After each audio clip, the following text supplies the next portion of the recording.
हाँ पीपीटी दिसते है दिसते है ना ओके ओके ओके ठीक है चालेल okay so hello everyone once again welcome to our live lecture session so for the academic year 2020-21 for the final year diploma electrical student subject is energy conservation and audit subject code is 22525 and this lecture is conducted by Mrs. Kekre. So we have started Unit 5 Energy Audit of Electrical System which has 16 marks. Course outcome Carry out energy audit of electrical system. So syllabus content for this particular unit are energy audit definition as per the Conservation Act, specific energy consumption, energy audit instruments and their use, questionnaire for energy audit projects, energy flow diagram or it is also called as Sankey diagram, simple payback period and problems on it. So आतापर्यंत आपण 5 points बघितलेले आहेत which are very very simple. Energy audit म्हणजे basically काय आहे analysis of energy use म्हणजे एखाद्या इंडस्ट्रीमध्ये किंवा एखाद्या कॉलेजमध्ये इन्स्टिट्यूटमध्ये एनर्जी ऑडिट करायचं असेल तर आपल्याला ऍक्च्युली काय करायचं असतं तर त्या प्रिमायसेसमध्ये किंवा कॉलेजमध्ये किंवा इंडस्ट्रीमध्ये एनर्जीचं कन्झम्पशन म्हणजे किती एनर्जी वापरली जाते, किती एनर्जी वापरायला पाहिजे आणि किती एनर्जी सेव्ह करू शकतो. ह्या सगळ्याचं कॉम्बिनेशन म्हणजे काय energy audit. So once again I will explain. Energy audit means it is analysis of energy use in a premises. मग तो प्रिमायसेस इन्स्टिट्यूट असेल, कॉलेज असेल, स्कूल असेल, शॉपिंग मॉल असेल, थिएटर असेल, इंडस्ट्री असेल, वर्कशॉप असेल, हॉस्पिटल असेल, एनिथिंग म्हणजे ज्याचं ऑडिट करायचं आहे that will be the premises. So basically energy audit is nothing but analysis of energy use म्हणजेच how much energy is being used म्हणजे आता सध्या एक्झिस्टिंग मध्ये किती एनर्जी वापरली जाते, how much energy should be used म्हणजे किती वापरायला पाहिजे, okay, and how much energy we can save. This is nothing but the energy audit म्हणजे एनर्जी किती वापरली जाते आता सध्या, ऍक्च्युअल एनर्जी किती वापरायला पाहिजे आणि किती एनर्जी आपण सेव्ह करू शकतो ह्या सगळ्याचं कॉम्बिनेशन म्हणजे काय आहे energy audit. Okay, so this is energy audit and specific energy consumption. So specific energy consumption means what की नुसतंच आपण सांगितलं की 17 watt on an average energy consumption होतं so that is general energy consumption. But specific energy consumption म्हणजे काय actually metering करून म्हणजे आपण रेकॉर्ड करून एनर्जी मीटरचं जे काय रिडिंग असणार आहे त्या एनर्जी मीटरचं रिडिंग म्हणजे काय होतं स्पेसिफिक एनर्जी कन्झम्पशन. म्हणजे आपल्याला तिथं ऍक्च्युअली रिडिंग घ्यावं लागतं एनर्जी कन्झम्पशन रेकॉर्ड करण्यासाठी त्याला स्पेसिफिक एनर्जी कन्झम्पशन म्हणू शकतो. म्हणजे सपोज एखाद्या इंडस्ट्रीमध्ये 10 वर्कशॉप फ्लोअर्स आहेत, ओके, किंवा 10 रूम्स आहेत, ओके, प्रत्येक ठिकाणचं एनर्जी कन्झम्पशन आपल्याला काढायचं असतं. मग फक्त ओरली आपण काढायचं नाही तर आपल्याला काय करावं लागतं we have to do measurement किंवा आपल्याला त्या एनर्जीचं काय करावं लागतं रेकॉर्ड करावं लागतं. म्हणजे 10 जे खोल्या असतील किंवा रूम्स असतील तिथं प्रत्येक ठिकाणी एनर्जी मीटर बसवून आपल्याला ठराविक वेळेसाठी किती एनर्जी कन्झम्पशन होतं त्याला काय म्हणतात specific energy consumption. That is actually recorded or measured energy consumption is known as a specific energy consumption, right? Now energy audit instrument and their use. मग energy audit instruments are classified in 3 categories: mechanical instrument, electrical instrument and chemical instruments. Okay, so mechanical मध्ये basically टॅकोमीटर येतं, flow meter येतं ते आपण बघितलं होतं. Electrical मध्ये as we are now electrical engineer so we know that what are the electrical instruments and their use like a power analyzer, voltmeter, ammeter, multimeter, we know that, right? Chemical instruments like a Fyrite kit, Fyrite dragger kit, okay, flue gas combustion analyzer or flue gas analyzer हे instruments आहेत त्याचे use. आणि परीक्षेला ह्याच्यावर question हा विचारलेलाच आहे what are the energy audit instruments and their use किंवा इन्स्ट्रुमेंट्स दिले असतील आणि तुम्हाला त्याचा यूज लिहायचा आहे. ओके, अशा पद्धतीचे क्वेश्चन्स विचारलेले आहेत. नाव क्वेश्चनरी. क्वेश्चनरी म्हणजे काय it is nothing but bunch of questions. So आपल्याला क्वेश्चन्स काय करावं लागतात 1 मिनिट. हॅलो, क्वेश्चन्स काय करावे लागतात आपल्याला विचारावे लागतात. सो क्वेश्चनरी काय असते वेगवेगळे असते. आपण बघितलं होतं म्हणजे हॉस्पिटलसाठी वेगळी असेल, इन्स्टिट्यूटसाठी वेगळी असेल, आणखीन कॉलेजसाठी वेगळी असेल, वर्कशॉपसाठी वेगळी असेल, शॉपिंग मॉल असेल, right? So questionnaire may be different for different applications. Energy flow. आता एनर्जी फ्लोमध्ये काय की कुठे इनपुट दिलंय, कुठं आउटपुट मिळते आणि इनपुट आणि आउटपुटच्या मध्ये काय काय असतं म्हणजे मोस्टली लॉसेस कुठे कुठे होतात त्याच्या जागा, right? So energy flow diagram मग आपण थ्री फेज इंडक्शनची एनर्जी फ्लो डायग्राम बघितली होती. ओके. सो थ्री फेज इंडक्शनची डायग्राम बघितली तसंच आपण डीसी मोटरचं काढू शकतो. शंट मोटर असू दे, सिरीज मोटर असू दे. ओके. आपल्याला काय आहे एनर्जी फ्लो डायग्राम मध्ये एनर्जीचं इनपुट कुठं दिलं जातं, एनर्जीचा वापर करून आउटपुट कुठं येतं आणि इनपुट आणि आउटपुटच्या मध्ये लॉसेस कुठे कुठे होतात हे सगळं जे डायग्राम शो करतं त्याला काय म्हणतात energy flow diagram, right? Now simple payback period and problem. So simple payback period म्हणजे काय आपण इन्व्हेस्ट किती केलेलं आहे आणि ते इन्व्हेस्ट आपल्याला रिकवर होण्याचा टाइम किती लागेल याला काय म्हणतात सिंपल पेबॅक पिरियड. आणि त्याच्यावरचे प्रॉब्लेम्स आपण बघितले होते. Hardly we have seen 2 to 3 problems which are asked on simple payback period. Okay, so that is about the simple payback period. आणि main thing simple payback period जेवढा कमी that will be the useful means the simple payback period should be as less much as possible so that it is the beneficial conservation project. Okay, तरच तो energy conservation project आहे तो beneficial असतो. Otherwise if the simple payback period is too long जसं आपण problem मध्ये बघितलं होतं 14 वर्ष 16 वर्ष so that is not economical and that is not a viable option, okay, valid option for conducting energy audit. So थोडक्यात simple payback पिरियडचं सांगायचं झालं तर it should be less as much as possible. That means the energy conservation project is beneficial for that industry or premises. Okay, now in today's session we are going to see very simple points. Energy audit procedure, walk through audit and detailed audit and energy audit report format. So energy audit report format आपण already practical sessions मध्ये बघितलेले आहेत. Means practical number 13, 14, 15 जे आहेत manual मधले, right? So those are based on energy audit report format. म्हणजे phase 1चं report बघितलं होतं, फेज 2चं. ओके, आणि ह्या सॅटर्डेला जे आपलं प्रॅक्टिकल सेशन असणार आहे त्याच्यात आपण रिपोर्ट असे फॉर्मॅट बघतोय. सो फेज 3चं रिपोर्ट तेच रिपोर्ट मी इथं काय केले कॉपी केलेले आहे. Okay, so let's start with the 5.6.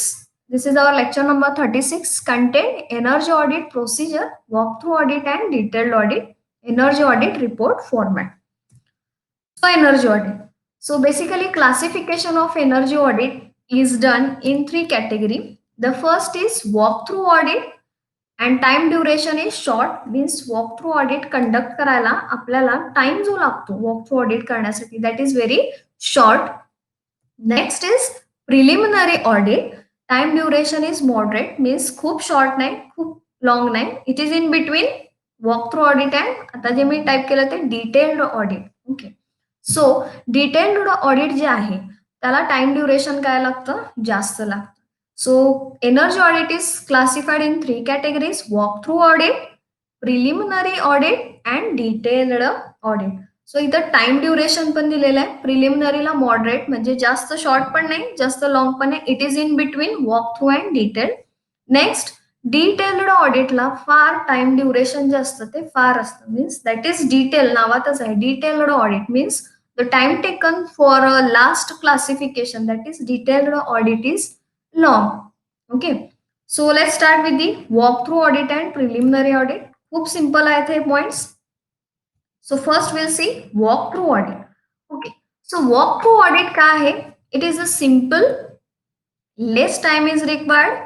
मी याचं एक्झाम्पल सांगते. हे वॉक थ्रू ऑडिट कम्प्लीट झालं की आपण एक्झाम्पल बघूया कसं असतं वॉक थ्रू ऑडिटचं. Okay, so walk through audit म्हणजे नावातच दिलेलं आहे. Just we have to take a walk through the premises and then we have to collect a very basic data. Detail line, it is a very basic data we have to collect in walkthrough audit. So walk through audit काय आहे की फक्त एखाद्या premises मध्ये आपण just walk करायचं. Walk in the sense फक्त बघायचं, ऑब्झर्वेशन करायचं, नॉट अ डिटेल ऑब्झर्वेशन. फक्त एक वॉक किंवा ग्लान्स म्हणतो आपण, ओझरचं जे वॉक असतं किंवा फक्त एरिया आपण फिरून घ्यायचा. मग त्याच्यामध्ये आपल्याला थोड्याफार आयडिया येतात, की कुठे-कुठे एनर्जी सेव्ह करू शकतो. डिटेल्ड येत नाहीत. फक्त ओव्हरव्ह्यू आपण सांगू शकतो वॉक थ्रूमध्ये. सो वॉक थ्रू म्हणजे काय? फक्त ज्या प्रिमाइसेसमध्ये ऑडिट करायचं आहे, ते प्रिमाइसेसला व्हिजिट द्यायचं. डिटेल व्हिजिट नाही. फक्त काय करायचं? Have a walk through the premises. So he simple step आहे एनर्जी ऑडिटची किंवा एनर्जी ऑडिट क्लासिफिकेशन मधलं जे हे आहे क्लासिफिकेशन, तर ते खूप सिंपल आहे. Time required is very less expensive. Audit team walks through the plant जसं सांगितलं, की जी ऑडिट टीम आहे, ती प्लांटमध्ये काय करते? फिरून येते, राइट? आणि मग बेसिक डेटा काय मिळतो त्याला? त्या वॉक थ्रू ऑडिटमधून मिळतो. Okay. But this data is not sufficient for energy conservation. म्हणजे फक्त वॉक थ्रू ऑडिट केलं, तर हा जो काही डेटा मिळालेला आहे, बेसिक डेटा, तो सफिशियंट नाहीये आपल्याला सक्सेसफुल एनर्जी ऑडिट कंडक्ट करण्यासाठी. ओके. सो फॉर एक्झाम्पल आपण जर आपल्या इन्स्टिट्यूटचं घेतलं, क्लासरूम्स जे आहेत, आपल्या सी सगळे जे क्लासरूम्स आहेत, तर तिथं आपण हे वॉक थ्रू ऑडिट करू शकतो. म्हणजे प्रत्येक फ्लोअरला जर आपण गेलं, प्रत्येक क्लासरूममध्ये जर गेलं, तर आपल्याला काही-काही ठिकाणी फ्लुरोसंट ट्यूब दिसतील. ओके. तर हे मग कधी आपल्याला कळणार आहे, जेव्हा आपण सिंपल वॉक घेतो, राइट? म्हणजे सी फ्लोअरचं फर्स्ट फ्लोअरला गेलो, सेकंड फ्लोअर, थर्ड फ्लोअरला गेलो, टॉप फ्लोअरला गेलो, तर आपल्याला जस्ट बाय वॉकिंग क्लासरूममध्ये फक्त आपण थोडंसं बघितलं, फार वेळ नाही. We have to spend very less time. So आपण क्लासरूममध्ये जर बघितलं, तर आपल्याला बेसिक इन्फॉर्मेशन काय मिळते, की how many fans are in a classroom, how many tube lights are in a classroom, and what kind of tubes are there, is there any other power appliances in classroom, हे आपल्याला फक्त बघून काय data मिळतो. So basically क्लासरूममध्ये जर बघायचं झालं तर बऱ्यापैकी काय आहे, सगळीकडे फ्लुरोसंट ट्यूब आहेत. म्हणजे हे एक आपल्याला आयडेंटिफाय होतं की yes, in whole classroom there are fluorescent tube. आपण फक्त एक्झाम्पल घेतोय. नंबर ऑफ फॅन्स आपण बघितले, राइट? रेग्युलेटर जर नसेल, ओके. सो रेग्युलेटर नसेल तर आपण जस्ट बाय ऑब्झर्वेशन सांगू शकतो की yes, regulators are not installed and we must install the regulator, right? So ह्या सगळ्या ज्या आयडिया आहेत, फक्त वॉक घेतल्यानंतर आपल्याला काय कळतं, नोट होतात त्या किंवा आपला मेन्शन आपण करू शकतो.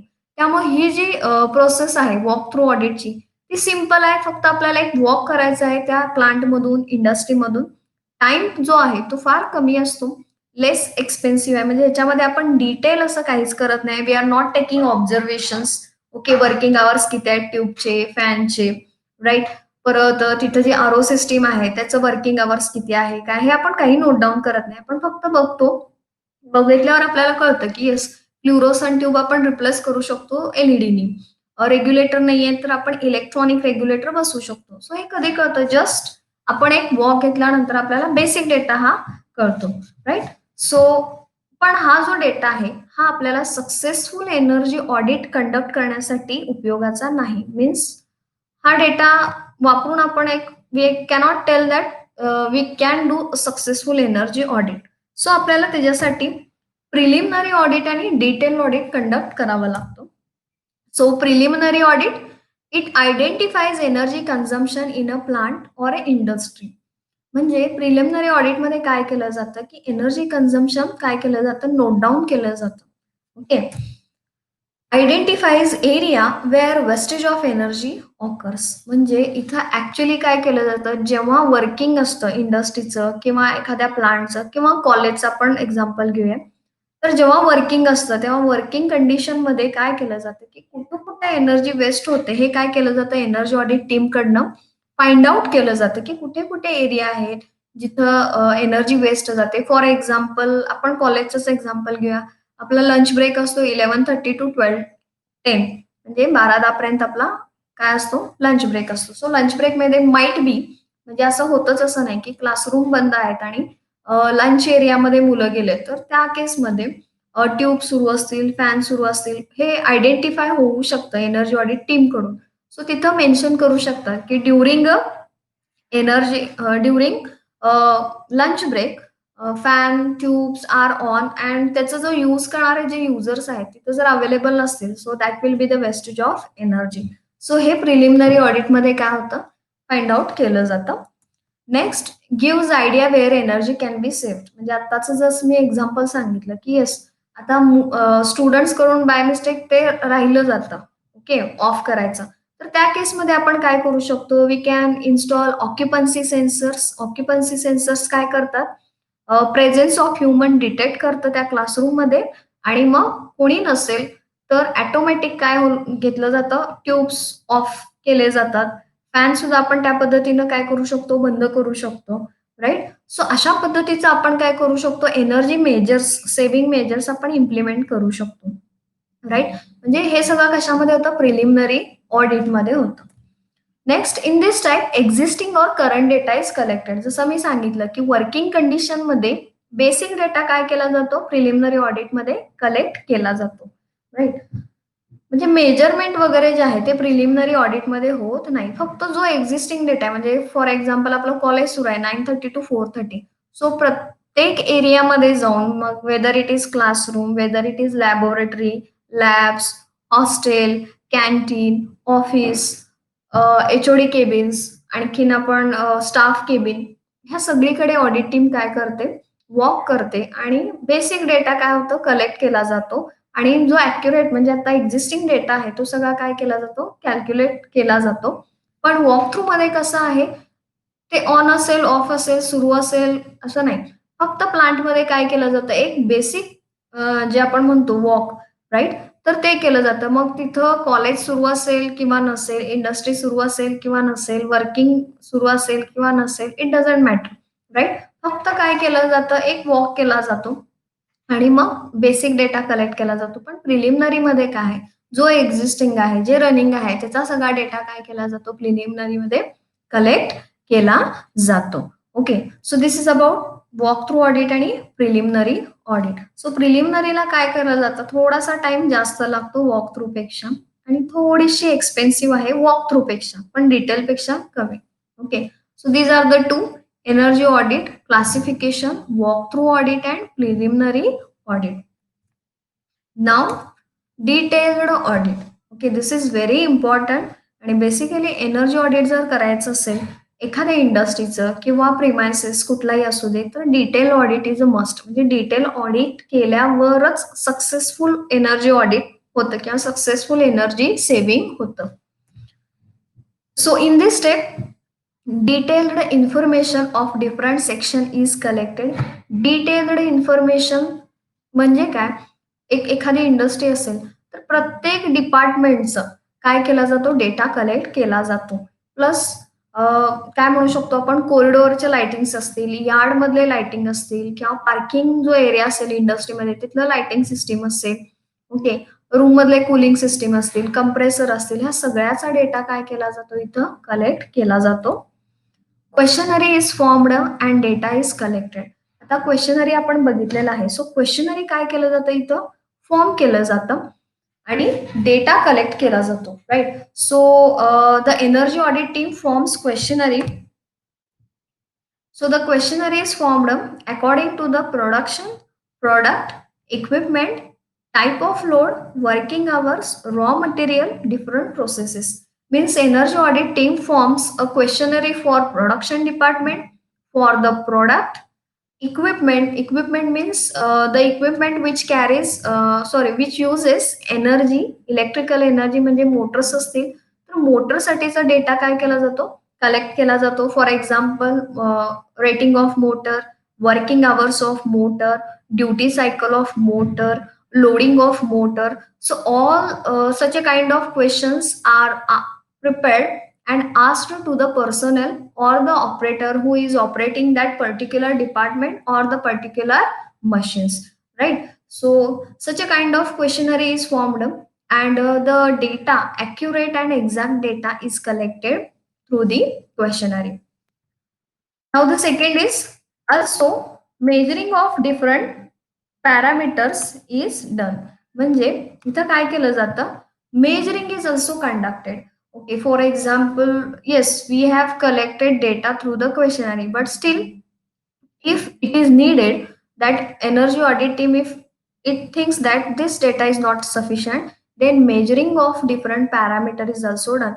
For example, if we take motor, right? So मोटरचं जे काय आहे, तर मोटरचं लोडिंग चेक केलं जातं.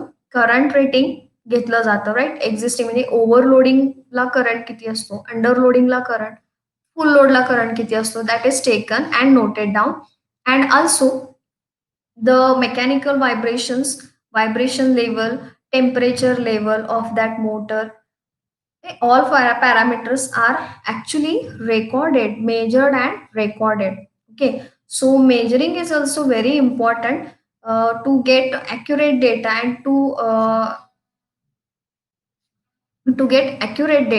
and to search or to identify energy conservation techniques. Okay. So अशा पद्धतीचं पॅरामीटर सुद्धा काय केले जातात, मेजर केले जातात आणि नोट डाउन केले जातात. For example, as an electrical engineer we know about motor, transformer. Okay. So related that questions are formed and also measurements are done.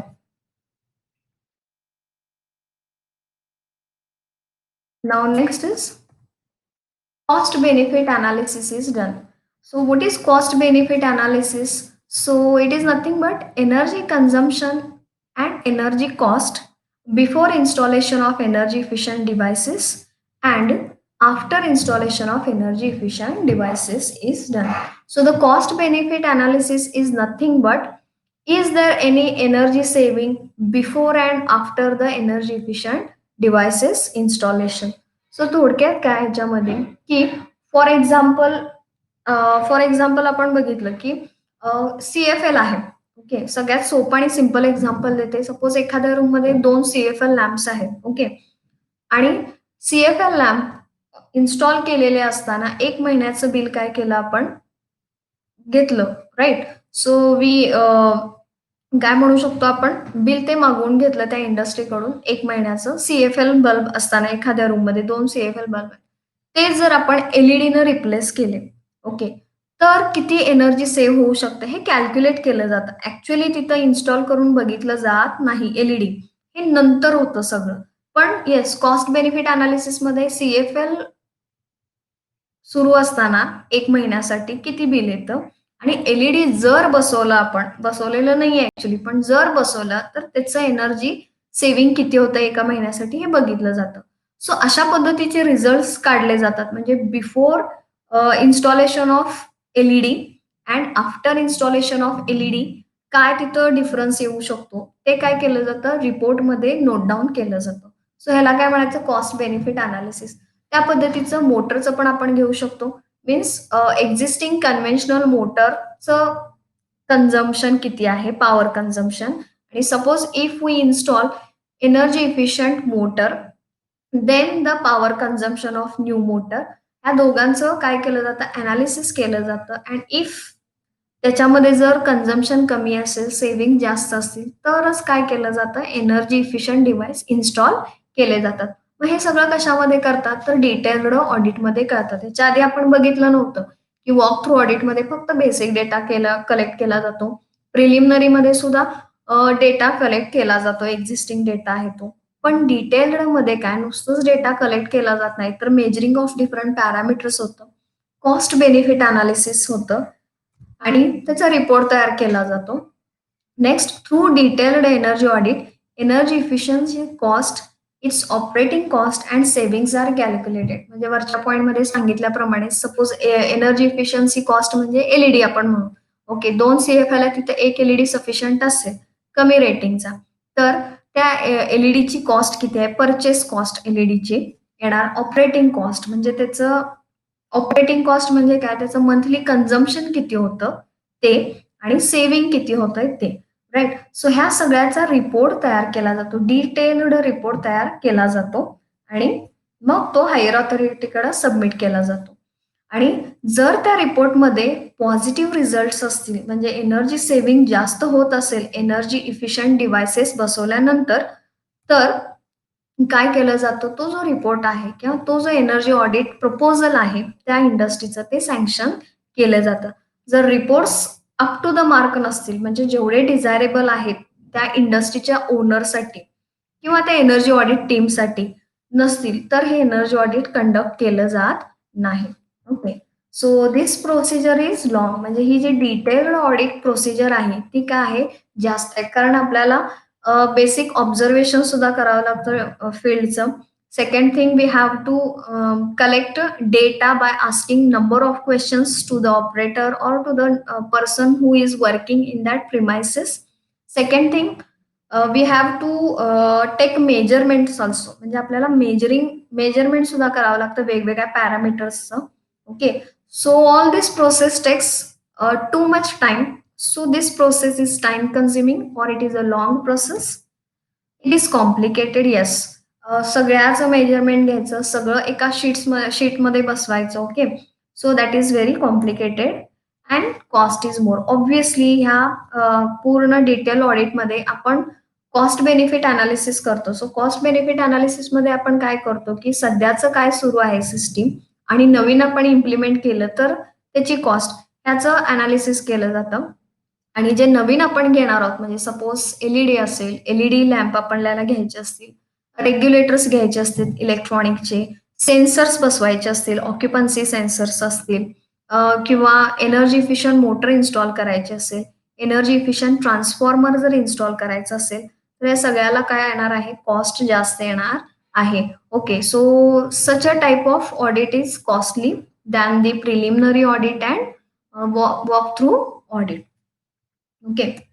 So आपण आता बघितलं की डिटेल्ड ऑडिट बघितलं, त्याच्या आधी प्रिलिमिनरी बघितलं आणि वॉक टू ऑडिट बघितलं. तो सगळ्यामध्ये आपण बघू शकतो की detailed audit is very important to have successful energy conservation. म्हणजे एनर्जी कन्झर्वेशन जर खरंच करायचं असेल एखाद्या इंडस्ट्रीमध्ये, मोठ्या इंडस्ट्रीमध्ये, तर कुठलं ऑडिट आपल्याला प्रेफर करायला पाहिजे? Detailed audit should be done. Okay. Detailed audit करायला पाहिजे तरच ते एनर्जी कन्झर्वेशन होणार आहे. अदरवाईज वॉक थ्रू ऑडिटमध्ये फारसं काही आपल्याला सक्सेस मिळेल नाही आणि तो डेटा सफिशियंट सुद्धा नाही. आणि प्रिलिमिनरीमध्ये सुद्धा आपल्याला थोडासा डेटा मिळतो, पण that is also not sufficient for successful energy conservation. So this is about the energy audit. आता आपण रिपोर्ट्स बघूया. What are the different reports? So सगळ्यात फर्स्ट आपल्याला काय करावं लागतं? त्या इंडस्ट्रीचं जे काय बिल असेल एका वर्षाचं, पाठीमागच्या वर्षाचं बिल जे असेल, ते बिल आपल्याला काय करावं लागतात? बिलिंगच्या कॉपीज मागवून घ्याव्या लागतात. ओके. मग स्टार्टिंगला ते आपलं फ्रंट पेज असतं राइट बिलचं, त्याच्यामध्ये येतच from January till the December काय-काय के-डब्ल्यू-एच चार्जेस आहेत, म्हणजे actual energy consumption, maximum demand charges किती आहेत, पॉवर फॅक्टर इन्सेंटिव्ह पेनल्टी आहे का? ओके. आणि जर असेल तर ते किती रुपीज आहे आणि total bill A, B and C. Okay. ह्या सगळ्याचं आपल्याला काय करावं लागतं? स्टडी करावं लागतं. So this is a billing format. जे आपल्याला पाठीमागच्या एका वर्षाचं काय करावं लागतं? बिल्स मागवून घ्यावे लागतात, की जेणेकरून आपल्याला कळतं की कन्झम्पशन किती होतं, कुठल्या महिन्यात जास्त कन्झम्पशन झालेलं आहे, कुठल्या मंथमध्ये कमी कन्झम्पशन झालेलं आहे, पेनल्टी कितीपर्यंत बसलेली आहे, मॅक्झिमम डिमांड चार्जेस किती झालेले आहेत, हे सगळं आपल्याला बिलमधून कळतं. Next, assessment of existing lighting system म्हणजे लॅम्प आणि बलासचं डिटेल्स.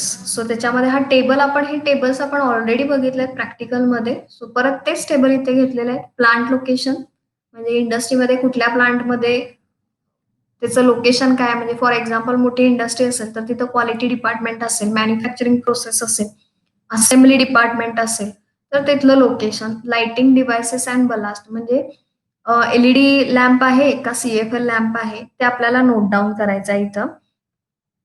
नेक्स्ट, बलास्ट कुठला आहे? इलेक्ट्रिकल बलास्ट आहे का इलेक्ट्रॉनिक बलास्ट आहे? ते इथं लिहायचं आहे. Rating in a lamp, rating in watt lamp and blast म्हणजे लॅम्पचं जे रेटिंग आहे ते लिहायचं आहे. प्लस बलास्टचं सुद्धा रेटिंग असतं, ते सुद्धा आपल्याला ऍड करायचं आहे. म्हणजे लॅम्प प्लस बलास्टचं रेटिंग इथे लिहायचं आहे. क्वांटिटी म्हणजे किती नंबर्स तिथे इन्स्टॉल केलेले आहेत आणि ऑपरेटिंग अवर्स हे सगळं आपल्याला डिटेल लिहावं लागतं. राइट. सो ऑपरेटिंग अवर्स हे आपल्याला त्या ऑपरेटरला प्रश्न विचारूनच मिळणार आहेत. पण क्वांटिटी, रेटिंग, बलास्ट टाइप हे सगळं आपण जस्ट बाय ऑब्झर्वेशन सुद्धा काय करू शकतो? लिहू शकतो. Next, assessment of existing air conditioning and refrigerating system.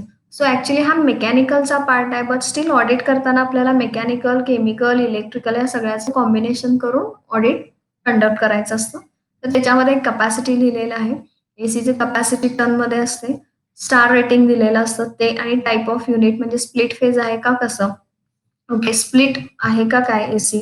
तर ते आपल्याला इथं लिहावं लागतं. पॉवर कन्झम्पशन, ऑपरेटिंग अवर्स आणि त्या कंप्रेसरचा काय आहे, तो एसीला जो कंप्रेसर आहे, त्याचं किती वेळा मेंटेनन्स केलेलं आहे, ते आपल्याला इथं नोट डाउन करावं लागतं. मोटर्स असतील, ओके. तर त्या मोटरचं सुद्धा आपल्याला इथं काय करावं लागतं, पूर्ण टेबल तयार करावा लागतो. मग त्याच्यामध्ये काय-काय तर प्लांट लोकेशन म्हणजे मोटर कुठल्या लोकेशनला आहे, वर्कशॉप फ्लोअरला आहे, असेंब्लीला आहे का मेंटेनन्सला आहे ते. टाइप ऑफ मोटर मग सिंगल फेज आहे, 3 फेज आहे, इंडक्शन मोटर आहे, डीसी मोटर आहे, सिंक्रोनस मोटर आहे. हे सगळे इथं डिटेल्स लिहावे लागतात. रेटिंग एचपीमध्ये आहे का किलोवॅटमध्ये आहे ते सगळं रेटिंग.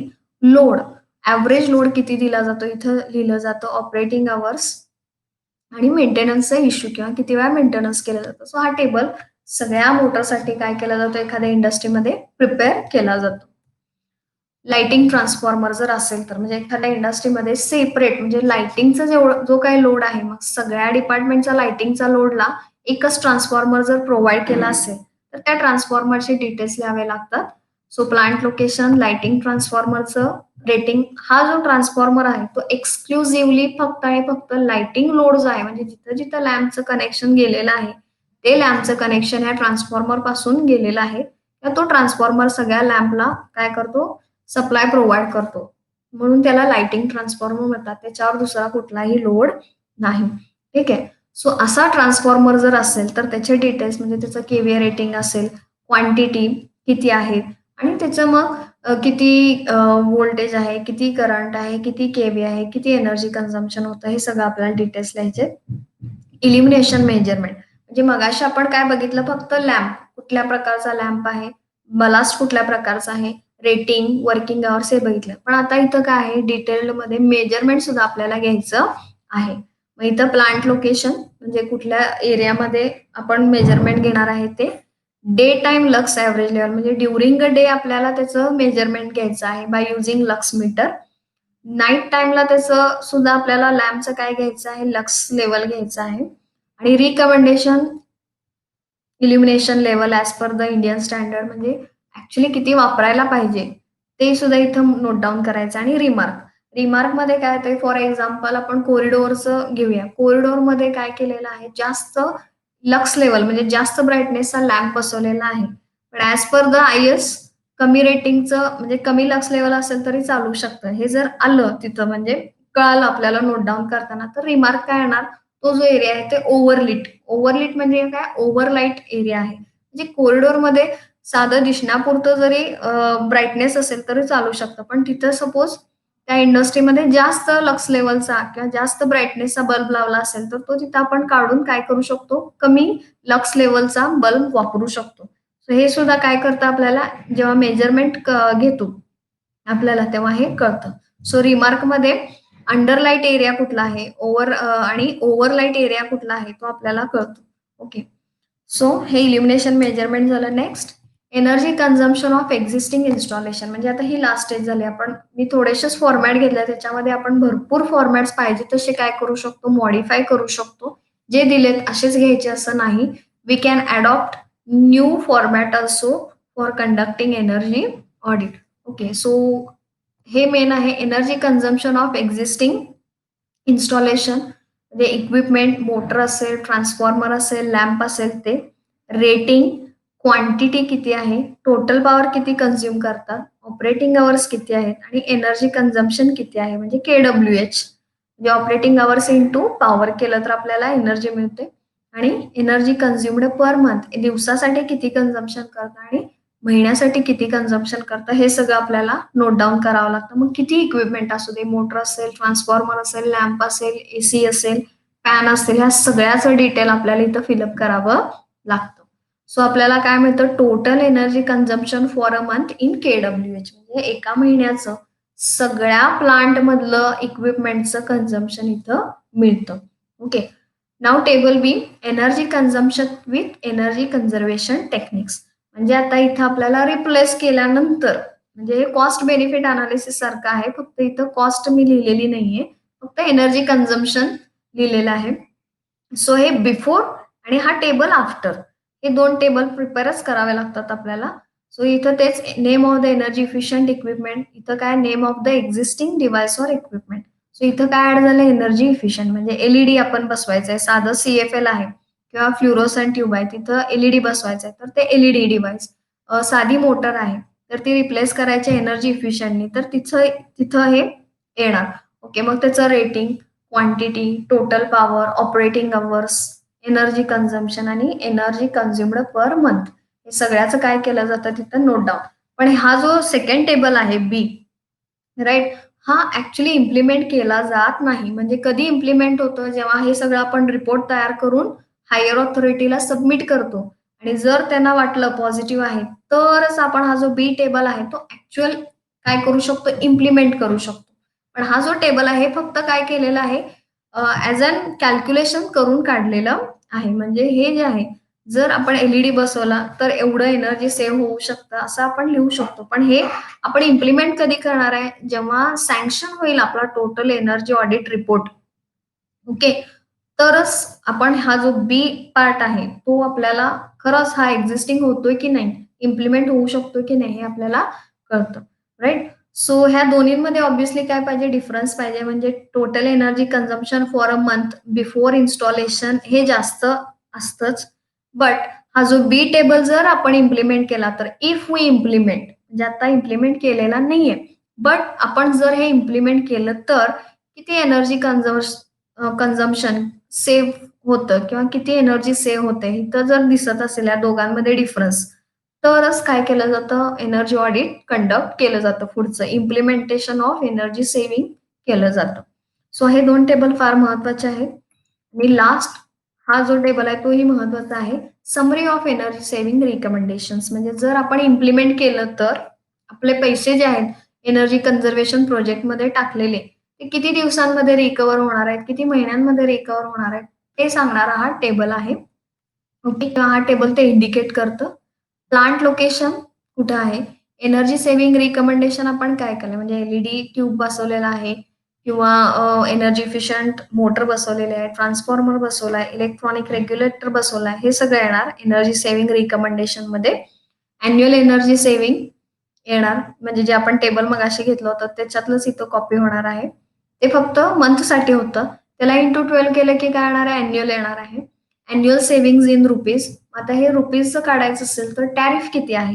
म्हणजे हे जे एनर्जी सेव्हिंग आहे सपोज 740 किलोवॅट सेव्ह होत असेल, किलोवॅट अवर सेव्ह होत असेल तर 740 इंटू टॅरिफ रेट सपोज ₹4 असेल, तर त्याला इंटू 4 केलं, 4 केलं तर इथं अॅन्युअल सेव्हिंग इन रुपीज येणार. म्हणजे थोडक्यात बिल येणार. आणि capital investment for energy conservation technique म्हणजे आपण एल आता सपोज 10 बसवणार आहे, तर 10 एल किती कॉस्ट आहे ते इथं येणार. ओके. सपोज एक एनर्जी इफिशियंट मोटर बसवणार आहे, तर त्याची किती कॉस्ट आहे ते इथे येणार. म्हणजे थोडक्यात काय हे जे एनर्जी सेव्हिंग रिकमेंडेशन टाकले मग एल असेल, रेग्युलेटर असतील, इलेक्ट्रॉनिक मोटर असेल, तर त्याची कॉस्ट येणार आहे, पर्चेस कॉस्ट येणार आहे. That is capital investment. मग हे सगळं लास्टला ॲड केलं जातं. सिंपल पेबॅक पिरियड म्हणजे प्रत्येकाचा पेबॅक पिरियड काढावा लागतो. मग आता पेबॅक पिरियड कसा काढायचा? तर इथं आहे investment divided by net saving म्हणजे आपण बसवलं, ची कॉस्ट सपोज ₹400 असेल. ठीक आहे. सेव्हिंग त्याचं फॉर एक्झाम्पल सेव्हिंग एक 20 युनिट होत असतील, तर ते 20 unit divided into 12 months. Okay. So ते आपण केलं तर पेबॅक पिरियड आपल्याला इथं मिळतो. तर प्रत्येकाचा पेबॅक पिरियड बघितला जातो. सपोज मोटरचा पेबॅक पिरियड जास्त असेल, तर ती नवीन मोटर इन्स्टॉल केली जात नाही किंवा एल-ईडीचं पेबॅक पिरियड कमी असेल, तर तिथं काय केलं जातं, एल इन्स्टॉल केले जातात. Okay. So such a kind of payback period is also very important. Payback period जेवढा कमी असेल, तेवढं ते एनर्जी सेव्हिंग रिकमेंडेशन्स काय केले जातात, इम्प्लिमेंट केले जातात. Okay. So this is about the energy audit report format. हे आपण रिपोर्ट फॉर्मॅट बघितले. जे दिलेले आहेत तेच केले पाहिजे तसं नाही. पण हे जे पाठीमागचे 2 फॉर्मॅट्स होते, टेबल ए, टेबल बी आणि हा लास्टचा table. So these formats are very, very important. मग ह्याच्या आधीचे जे आहेत ते आपण मॉडिफाय करू शकतो कसेही, राइट? आपल्याला जसं हवं आहे तसं आपण लिहू शकतो. ओके. पण लास्टला हे 3 टेबल फार महत्वाचे आहेत. ह्या 3 टेबलवरूनच कळतं की आपल्याला whether we have to do energy audit project or not. Okay. So thank you.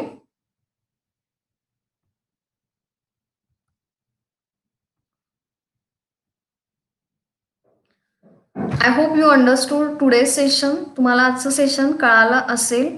जर काय डाउट्स असतील you can type in chat box और you can call me for any kind of doubts. So आतापर्यंत आपण जेवढे chapters बघितले होते chapter 1 to still last chapter 5. Okay. सगळ्याचं एकच काय म्हणू शकतो आपण समरी आहे we have to save the energy. मग ते एनर्जी आपण फर्स्ट चॅप्टरमध्ये बघितलं, की एनर्जी सेव्ह होण्यासाठी गव्हर्नमेंटनी काय-काय केलेलं आहे. स्टार लेबलिंग प्रोग्राम असेल, ओके किंवा BEE ऑर्गनायझेशन असेल, मेडा ऑर्गनायझेशन असेल. ह्या ऑर्गनायझेशन्स काम करतात, की जेणेकरून एनर्जी सेव्हिंग जास्तीत जास्त लोकांपर्यंत पोहोचावं आणि एनर्जी इफिशियंट जे काही इक्विपमेंट आहेत, ते त्या कन्झ्युमरनी वापरावे. याच्यासाठी ह्या ऑर्गनायझेशन्स काम करत असतात. सेकंड चॅप्टर आपण बघितलं की energy saving in induction motor and transformer ते बघितलं. थर्ड चॅप्टरमध्ये energy conservation in electrical installation मग त्याच्यामध्ये ट्रान्समिशन आणि डिस्ट्रीब्युशनमध्ये आपण कसं एनर्जी सेव्ह करू शकतो हे बघितलं. Next chapter is tariff. So टॅरिफमध्ये आपण कुठं कसं एनर्जी सेव्ह करू शकतो म्हणजे कुठल्या टाईपचं टॅरिफ वापरलं तर आपण एनर्जी बिल कमी करू शकतो किंवा पेनल्टी अव्हॉइड करायचं असेल तर काय करायचं? इन्सेंटिव्ह जर मिळवायचे असतील तर काय करायचं? हे आपण त्याच्यामध्ये बघितलं होतं. आणि लास्टचा जो आहे चॅप्टर ॲक्चुअल एनर्जी ऑडिट म्हणजे एनर्जी ऑडिट कशा पद्धतीचं असतं किंवा कुठले-कुठले फॉर्मॅट्स लागतात. एनर्जी ऑडिट कंडक्ट करायला क्वेशनरी लागते, फॉर्मॅट्स लागतात, राइट? पेबॅक पिरियड कसं काढायचं हे आपण बघितलेलं होतं. So with this our syllabus is completed. So if you are having any doubt you can ask me any time. Okay. So आपले 5ही चॅप्टर कंप्लीट झालेले आहेत. आय थिंक नोट्स सुद्धा दिलेले आहेत. 5th चॅप्टर आणि 4th चॅप्टरचा हाल्फ पार्ट नोट्स द्यायचे राहिलेत, right? So that I will give on Tuesday. ट्यूसडेला तुम्हाला ते मिळून जातील. Okay. So thank you for attending this live lecture. Thank you very much.